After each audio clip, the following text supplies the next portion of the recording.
Greetings, Ben Murray here with another edition of SaaS Metrics School. Welcome. Hope you're doing well. Today, talking about revenue mix within our SaaS company. So, what is that ideal mix and that mix that will give us a pure play SaaS valuation? So, of course, in the old days of SaaS, we had primarily subscription revenue, maybe some services revenue. Today, we can have so many different revenue streams, subscriptions. We could have usage, consumption, processing, transaction, professional services, managed services. Maybe we have a hardware play along with the software.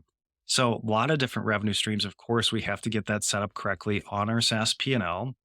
But one thing that I see a lot is for those companies that have an onboarding function, they have a professional services function, and they need to set up, configure the software for the customer, train that software, whether that's a couple weeks, a couple hours, or maybe 6 to 12 months if you have a big enterprise product.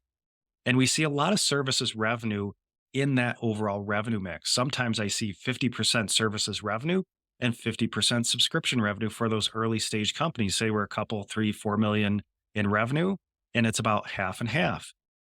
So eventually, though, we've got to think about our revenue mix because if we want a pure play SaaS valuation, we want to push most of our revenue to recurring revenue, say subscription and variable revenue.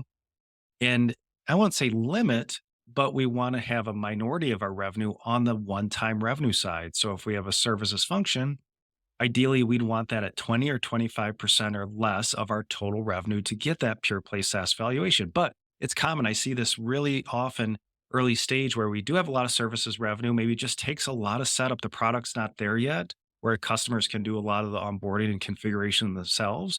And we need that high touch services function to get those customers onboarded. And maybe we have a 50-50 revenue mix, but we've got to look at this over time. And where do we think that's going to go? Will we have more self-service within the product that will limit that professional services implementation time? So we've got to think about that. But I see that transition. So don't worry if you have a heavy services mix right now, but we've got to see how that transitions over time. And will we get it down to that 20 or 25% less of a mix over time? So that's looking at just that one-time services revenue. Of course, we could still have variable revenue as part of that, but we're looking at that one-time revenue and how much that plays into our total revenue because we're just not going to receive that same valuation if, for example, half of our revenue is coming from that one-time professional services revenue.